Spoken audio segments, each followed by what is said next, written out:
de l'Afrique, que ce soit la Côte d'Ivoire, que ce soit le Cameroun, le Bénin, la Guinée, la RDC, et tout. En tout cas, l'Haïti, tous les pays, j'ai vu et j'étais vraiment surpris. Et j'ai vu qu'il y avait vraiment un intérêt.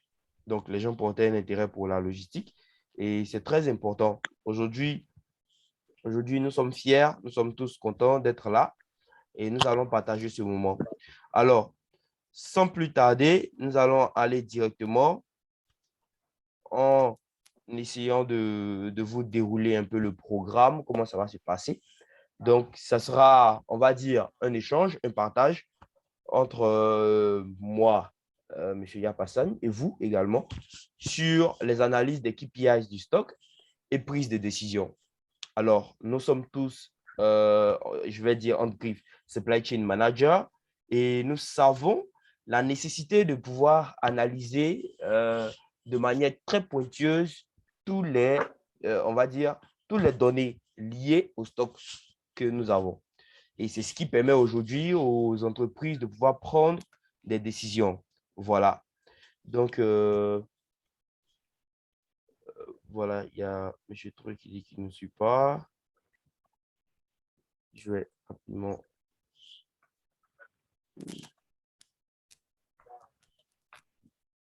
Voilà. Donc, comme je le disais, nous avons une chaîne très importante qui est la supply chain.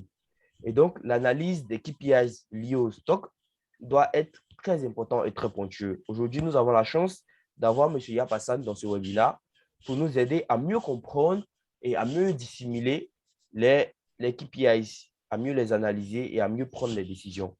Alors, sans plus tarder, nous allons rentrer dans le vif du sujet, puisque je sais qu'il est déjà 9h30 et qu'il y a des personnes qui sont connectées depuis un bon moment. Alors, on va aller directement dans le webinaire où nous allons essayer de déceler et de vous expliquer un tant soit peu comment on peut analyser les différents KPIs. Alors, comme on le disait, c'est quoi un KPIs?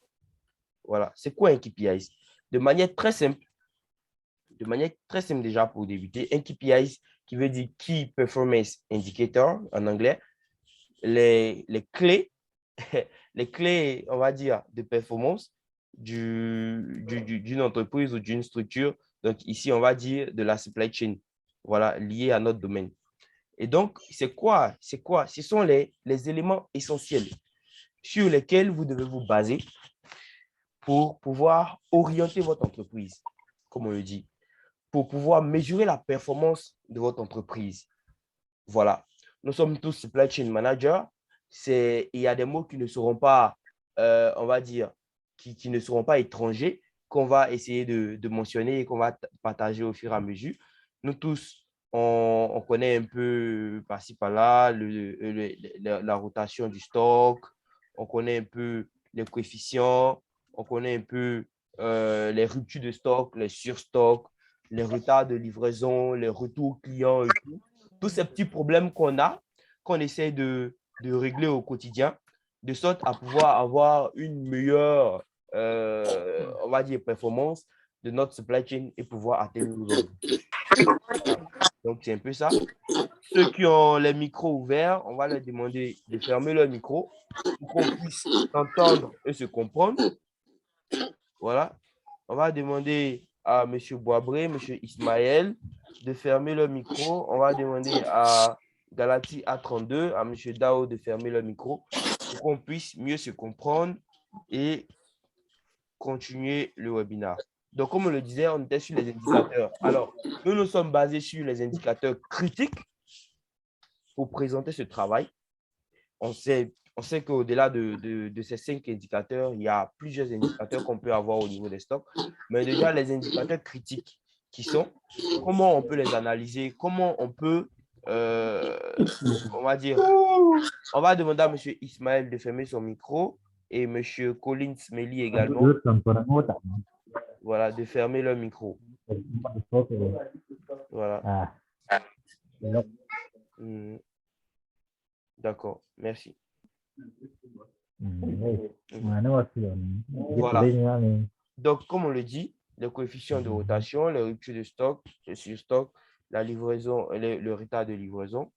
Et également, j'ai M. Collins, on va lui demander de fermer son micro pour qu'on puisse continuer.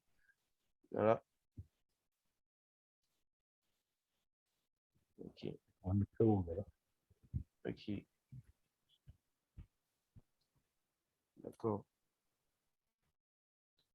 OK. D'accord, donc on continue. Donc, sans plus tarder, les indicateurs critiques, comme je l'ai dit, on va les analyser, on va les détailler pour mieux les comprendre et on va faire ressortir ce qui nous empêche d'atteindre au mieux nos objectifs. On sait que chacun d'entre nous, on a des potentiels, on a des capacités, mais c'est la petite chose qui manque qu'on recherche aujourd'hui. C'est la petite chose qui manque dans notre analyse, dans notre supply chain, dans nos propositions de solutions. Donc, c'est ce qu'on va essayer d'analyser. On va essayer de faire ressortir avec M. Yap Hassan, qui est un expert en la chose, qui va nous aider à mieux comprendre ce que nous vivons au quotidien. Donc, sans plus tarder, on va s'axer sur le coefficient de rotation, ou encore le taux de rotation. Donc, on connaît tous le taux de rotation. C'est un indicateur qui traduit le nombre de fois où le stock se renouvelle dans une période donnée. Voilà, très simplement. Donc, le coefficient de rotation des stocks permet d'apprécier le comportement en fonction des objectifs de rotation. Donc, ça peut être périodique sur l'ensemble des sorties et tout. Et les trois conditions que nous avons retenues ici sont que le coefficient de rotation doit être égal à 1. Voilà. Lorsque notre coefficient de rotation est égal à 1, dans la logique de notre exercice, c'est que nous avons atteint l'objectif que nous nous sommes assimilés. Et le coefficient de rotation, lorsqu'il est supérieur à 1, ça veut dire qu'il est très bon. Ça veut dire que nous avons une bonne rotation de notre stock. Et puis, lorsqu'il est inférieur à 1, ça veut dire que notre stock s'est mal comporté, notre produit s'est mal comporté. Donc, en cela, là, nous allons dégager certaines actions, nous allons poser certaines questions qui vont nous permettre, en fait, de résoudre ce problème-là. Est-ce que vous voyez? Donc, c'est cela, c'est ce volet-là où nous avons des gaps, où nous avons des insuffisances. C'est cela qu'on va analyser aujourd'hui. Parce qu'on sait tous qu'un objectif, lorsqu'il est atteint à 80%, on est tous contents. Mais on va maintenant s'accentuer sur les 20%, les 20% de gap, les 20% d'échecs, afin de pouvoir les corriger et de pouvoir atteindre efficacement les 100%, voire même surpasser les 100%. Voilà, donc c'est pour ça que nous sommes là. De ce fait, on devait prendre des mesures, comme je le disais, pour booster la rotation de cette référence en stock. Voilà, donc c'est un peu cela. Et donc, les causes, quelles sont les causes quand on se pose des questions sur la rotation du stock? Quelles sont les causes en fait d'une faible rotation du stock? Les causes sont multiples. On peut avoir le surstockage, on peut avoir des stocks dormants. Donc, on sait tous c'est quoi des stocks dormants.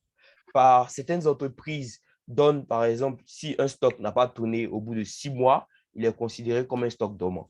Donc, un stock dormant qui ne tourne pas, c'est un stock qui a une faible rotation, très simplement.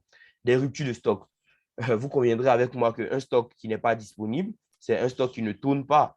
Et lorsqu'il n'est pas disponible, on n'arrive pas, on ne peut pas atteindre le chiffre d'affaires. Donc, automatiquement, ça représente une faible rotation de notre stock. Et après, il y a la mauvaise vente. Alors, le stock peut être disponible, mais le marché ne répond pas. Alors, lorsque le marché ne répond pas, ça représente une mauvaise vente. Lorsque nos analyses sont biaisées, lorsque nous n'arrivons pas à mieux, euh, vendre, ce sont des mauvaises ventes. Et c'est dû à quoi? À des fluctuations des besoins du marché, à la saisonnalité également que nous connaissons.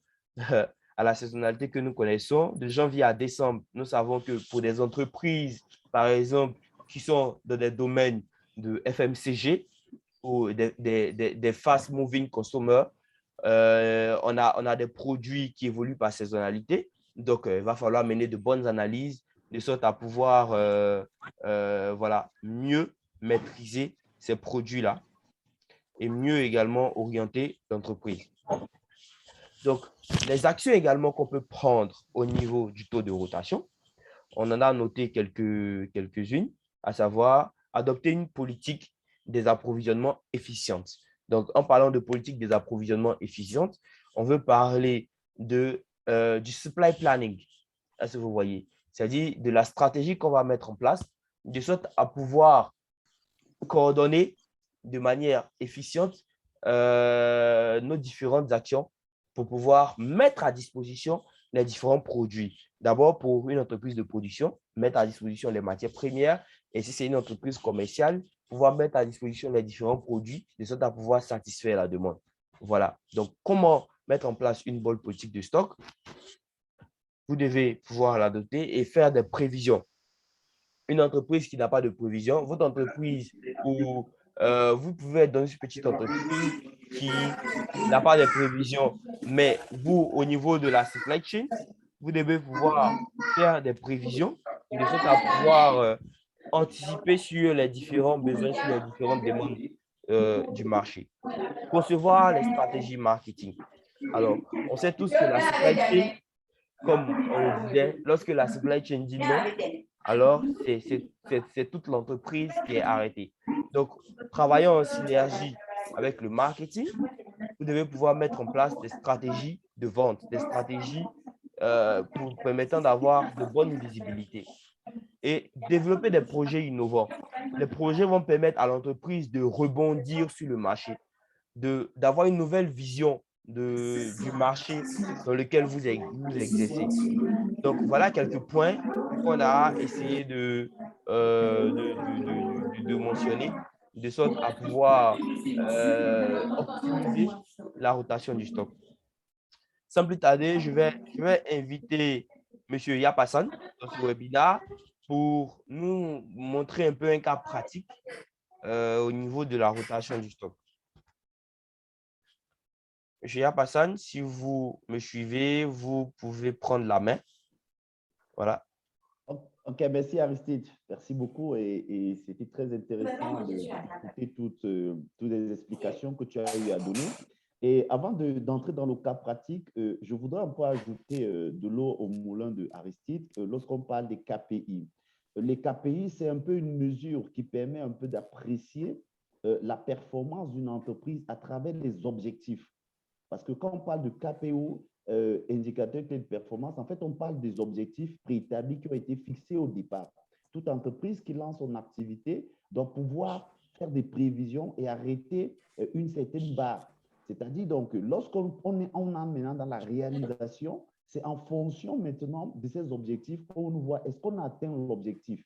Est-ce qu'on ne l'a pas atteint? On a pris l'exemple du coefficient de rotation lorsqu'il est égal à 1. Ça veut dire qu'au préalable, on a arrêté 1 comme atteinte de l'objectif.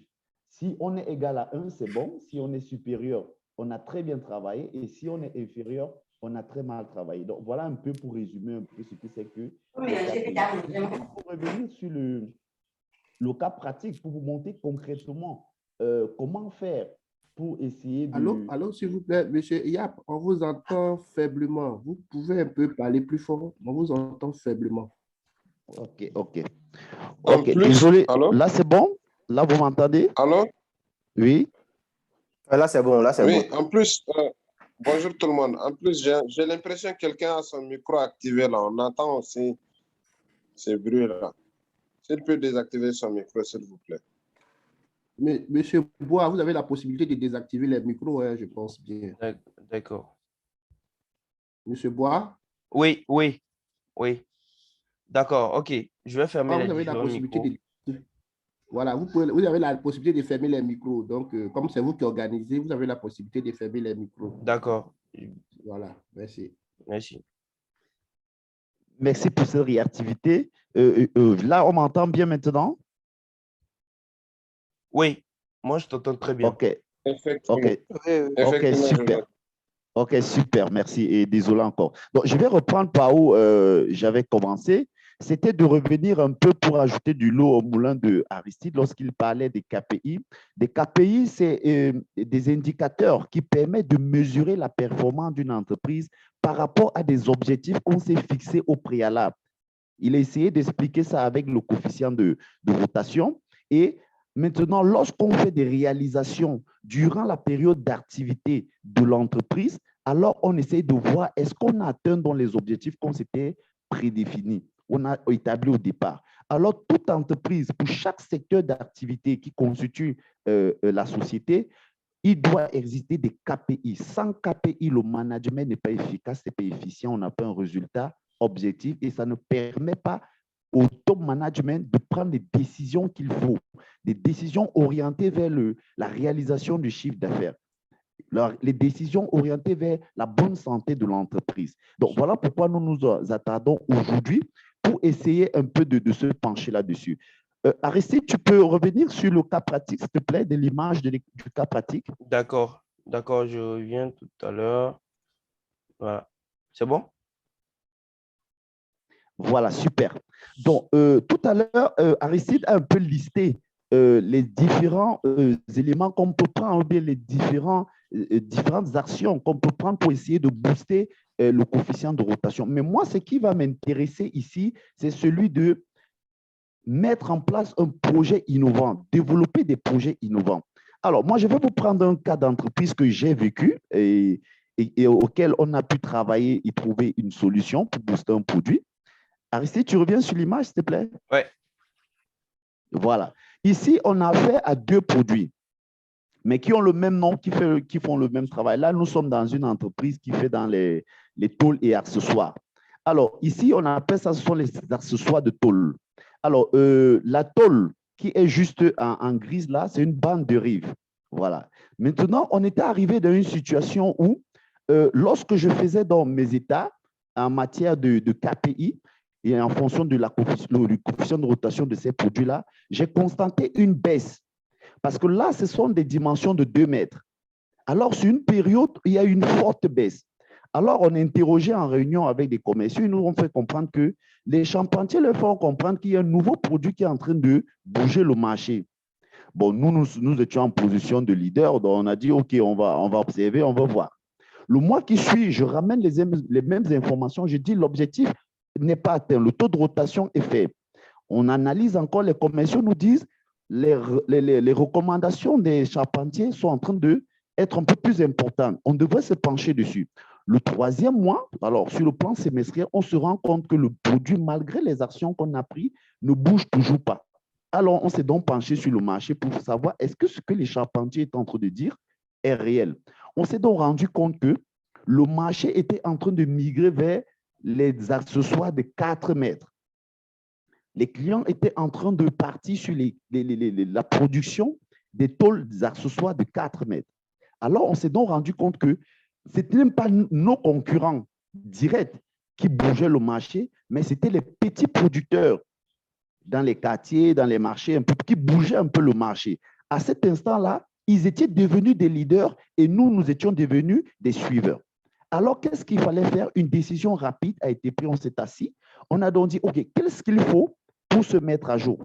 Il nous fallait une machine capable de produire les accessoires de 4 mètres. Alors, on prend la machine où? On a évalué, on a trouvé le pays. Qu'est-ce qu'il nous faut? La matière première. Et qu'est-ce qu'il nous faut? Il faut l'emplacement. On a donc travaillé sur ces éléments-là et on a acheté la machine. On avait déjà la matière première. On a identifié un espace de stockage où on devait mettre ces produits-là. Alors, lorsque nous avons introduit ce nouveau produit dans le marché, nous avons récupéré notre position de leader. Ce qui fait que tous ces petits producteurs sont revenus à la source parce que nous, en tant qu'une usine, on produisait à grande échelle et on pouvait satisfaire le marché. Et dans ce cas, mes coefficients de rotation en matière de tous les accessoires de 4 mètres ont commencé à augmenter. Voilà un peu un cas pratique pour booster la rotation d'un produit en matière d'analyse des KPI, coefficients de rotation, analyse des causes et des conséquences et prise de décision. Et c'est comme ça que nous avons repris la main sur le marché en matière de tôles et accessoires. Merci bien, merci Yab. Je pense que c'est une analyse, enfin un cas pratique, très pratique, je vais le dire, parce que nous avons sous nos yeux, tu as démontré un peu, ça c'est une stratégie même de pénétration que tu viens de donner en fait, d'analyser le marché en allant jusqu'au détaillant final et tout pour essayer de voir comment le marché évolue. On a monsieur Alassi qui a levé la main. Je ne sais pas si monsieur Yann et monsieur Yab, tu veux qu'on prenne sa préoccupation rapidement ou on continue? Bon, pourquoi pas, vite fait. Mais je crois qu'il est prévu une séance de Voilà, questions. Mais si on voilà, peut faire vite fait une exception, vite fait là, ce ne sera pas mauvais. voilà, voilà. Donc, moi, je pense Ok, que… Mhm. c'était pour savoir si les questions seront posées à la fin ou bien on peut poser au fur et à mesure les questions. Mais je vais retenir mes questions pour la fin. C'est bon. D'accord, d'accord. Les phases de questions, on va les mettre pour la fin. Pour l'instant, on aimerait que tout le monde soit attentif pour mieux comprendre, en fait. Merci. D'accord? Donc, au niveau des différents tableaux d'analyse, monsieur Hassan, vous avez quelques notions à nous donner, comment on pourrait mieux analyser nos données et tout. Tout à fait, Aristide. Alors, lors de ton préambule, tu as commencé par dire le traitement de données pour Mhm, ressortir les informations. Alors, il est très important pour un manager de pouvoir déterminer ses KPI. Nous avons ici le cas du coefficient de rotation et voilà un peu l'état, comment je pouvais recentrer, faire une synthèse de mes informations par rapport aux différentes familles de produits et sur une certaine période pour pouvoir apprécier comment les produits se comportent. Alors ici, comme on parle du coefficient de rotation, vous pouvez apprécier qu'ici, j'ai combien là, on a les points TP qui est une famille, produits pliés une famille, tuyaux PVC une famille, les tôles une famille, les produits plastiques une famille. Alors, le tout comme ça pouvait nous faire près de 2000, 3000 produits finis auxquels il fallait identifier la performance de chaque famille de produits. Alors, on a dit tout à l'heure que le KPI est identifié par un objectif. Ici, nous avons notre objectif qui est égal à 1. Le coefficient de rotation doit être égal à 1. Alors, ceci dit donc, lors de la réalisation, concrètement, qu'est-ce qui se passe de façon périodique? Est-ce que l'objectif est atteint au mois de janvier jusqu'au mois de décembre? Alors, c'est une appréciation qu'on aura à faire. Ici, nous avons limité notre appréciation analytique sur 6 mois. Si on prend uniquement les points TTP, la famille des points TTP, on va se rendre compte qu'en janvier, on a fait 0,2. Donc, on est en dessous de l'objectif, ce n'est pas bon. En février, on a fait 0,5 en dessous de l'objectif, ce n'est pas bon. En mars, on a une réalisation égale à 1, donc objectif atteint. Avril, inférieur à l'objectif. Mai, égal à l'objectif. Juin, inférieur à l'objectif. Juillet, égal à l'objectif. Alors, nous avons notre courbe graphique qui nous permet ici de faire donc une sorte d'analyse. Et l'analyse va se faire sur 3 volets. On a le premier volet qui est l'objectif lui-même, que vous allez voir, la ligne rectiligne tout bleu là. Et ensuite, nous avons notre volet maintenant qui est la réalisation. Concrètement, ce qui s'est passé. Vous avez dans les différents chiffres que vous voyez circuler là. Et le troisième point, c'est maintenant l'écart. Et l'écart peut être décroissant comme l'écart peut être croissant. Maintenant, pour ce qui est du mois de janvier, par exemple, ici, on a l'objectif n'est pas atteint. C'est pour ça que vous voyez, c'est au rouge. Alors, qu'est-ce que l'entreprise fait au mois de janvier lorsqu'elle fait son comité de direction? Elle va donc trouver les causes. Pourquoi le produit n'est pas bien vendu? Ensuite, maintenant, elle va travailler maintenant sur les conséquences. Quelles sont les conséquences dues à cette baisse de vente? Et ensuite, maintenant, on va trouver donc les mesures à prendre, comme telles que les projets innovants. On va revoir la planification, on va revoir nos prévisions. Est-ce que le calendrier des approvisionnements par rapport à un produit bien précis, est-ce que c'est à cause d'un retard de livraison? On ne sait pas. Alors, lorsqu'on parle par exemple des prévisions, est-ce que la performance de l'année dernière correspond effectivement à la réalisation que nous faisons actuellement? Est-ce qu'on a bien pensé que le client qui a pris 100 cartons de pointe en 2019, est-ce qu'on a reconduit ces 100 cartons pour l'année 2020 ou bien est-ce qu'on l'a majoré? Voilà un peu les différents questionnements qu'on se pose. Et à la fin, maintenant, on va prendre donc des décisions pour orienter, donc pour booster dans ce produit. Alors, on va donc se rendre compte qu'en février, les mesures que nous avons prises en janvier ont eu un écart légèrement croissant, mais n'ont pas atteint l'objectif. Alors, on va donc se rasseoir et s'interroger à nouveau sur les mesures à prendre pour que le produit continue à être boosté. En mars, maintenant, vous allez voir que l'objectif a été atteint.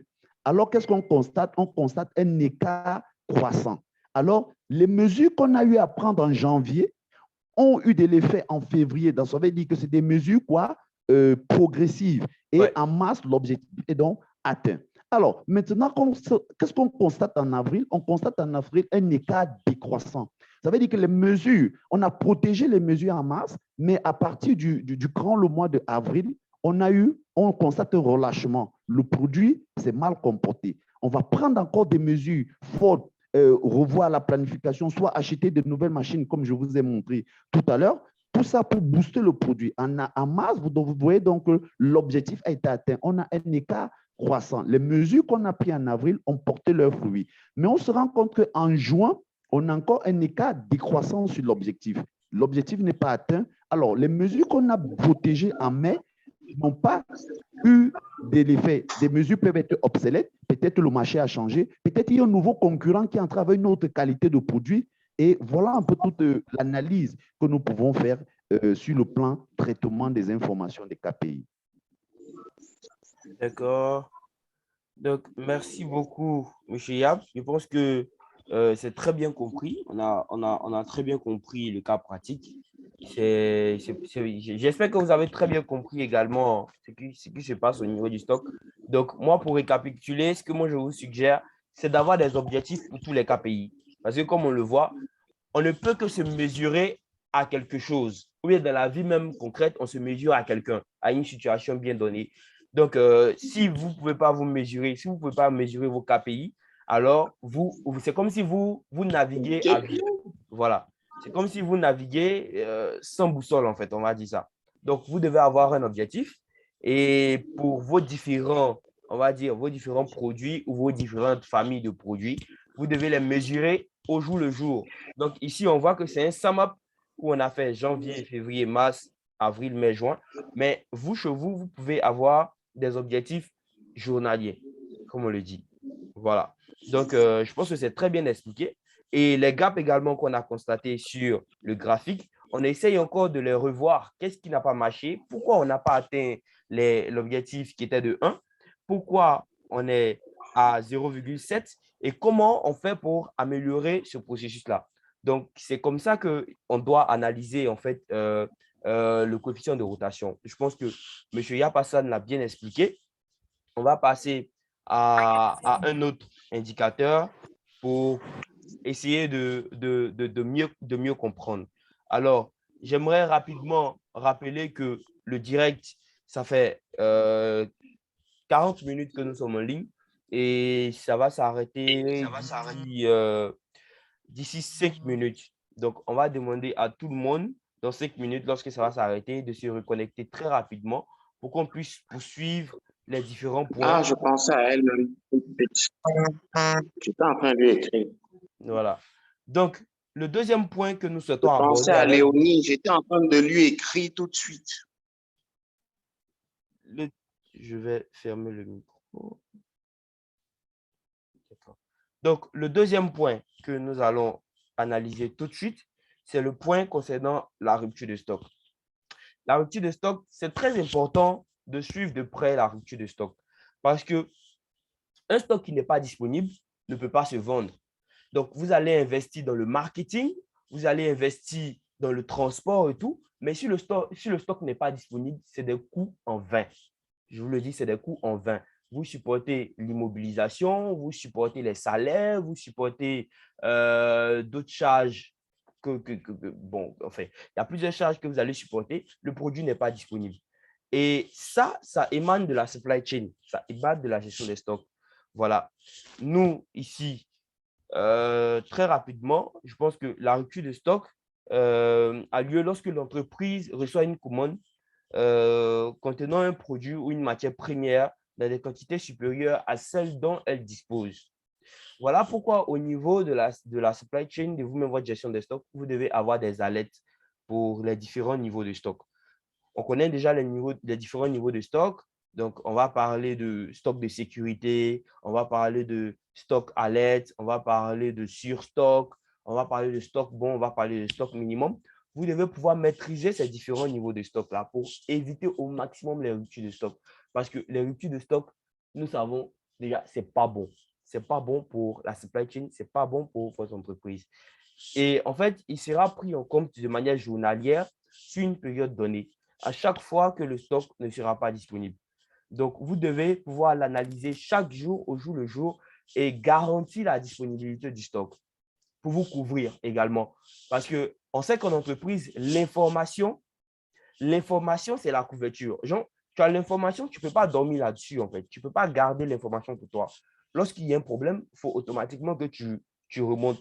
Mais si le stock, tu ne le suis pas au jour le jour, c'est clair que les problèmes vont t'éclabousser. C'est-à-dire que tu seras à chaque fois surpris d'être en alerte, d'être en rupture. Et pourtant, tu pouvais bien l'anticiper en ayant les différents niveaux de stock. Donc, aujourd'hui, un tel incident a des conséquences très graves, hein.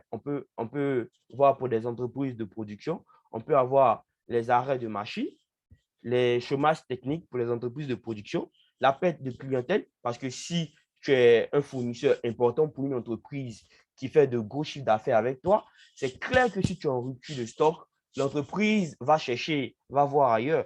Voilà. Donc, vous ne devez même pas accepter en fait 1%, c'est-à-dire 1% de rupture dans vos stocks. Peut-être qu'il peut y avoir d'autres problèmes. Aujourd'hui, on sait que avec la COVID, il y a eu des problèmes de financement.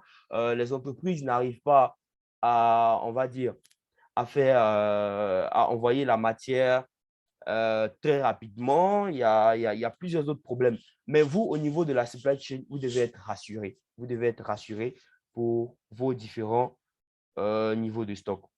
Donc, M. Yap, si vous avez des trucs à ajouter, moi, je pense que je vais passer directement sur les causes des ruptures de stock. Donc, on connaît l'augmentation inattendue de la demande. L'augmentation inattendue de la demande. Vous ne devez pas, enfin, il y a des entreprises qui sont à chaque fois surprises de voir qu'à certaines périodes de l'année, elles sont toujours en rupture de stock. Qui dit rupture de stock dit manque, on va dire, insuffisance d'atteinte de chiffre d'affaires. Est-ce que vous voyez? Et là, en fait, il est inconcevable pour un supply chain manager de ne pas pouvoir assurer la disponibilité de son stock, tout en sachant qu'il doit maîtriser le marché fournisseur. Voilà, vous devez maîtriser le marché fournisseur. Et ça, en fait, l'augmentation inattendue de la demande, on peut toujours l'anticiper. Moi, je le dis, moi, j'étais Demand and Supply Planner, planificateur chez la NBCI. On arrivait toujours à anticiper les différentes actions, tout ce qui pouvait arriver au niveau de la demande. Vous devez avoir des réunions mensuelles, des réunions hebdomadaires, de sorte à pouvoir à chaque fois visualiser l'évolution de vos différents produits, comment vous pouvez anticiper sur les différents, on va dire, tout ce qui peut arriver au niveau du stock. Donc, comme je l'ai dit, dans pratiquement 20 secondes, je vais arrêter le direct et on va le reprendre tout de suite, incessamment, pour continuer nos différents points. Ça fait près de 40 minutes que nous sommes en ligne. Et malheureusement, c'est comme ça s'arrête à chaque fois. Et c'est un petit souci que nous allons essayer de revoir en off. Donc, je vais arrêter maintenant. Monsieur Yap, je vais arrêter maintenant et nous allons reprendre là où on a arrêté rapidement. J'espère que vous n'allez pas nous quitter parce que nous avons Non, je suis là. de belles choses à apprendre ensemble, de belles choses à partager. Voilà. J'arrête.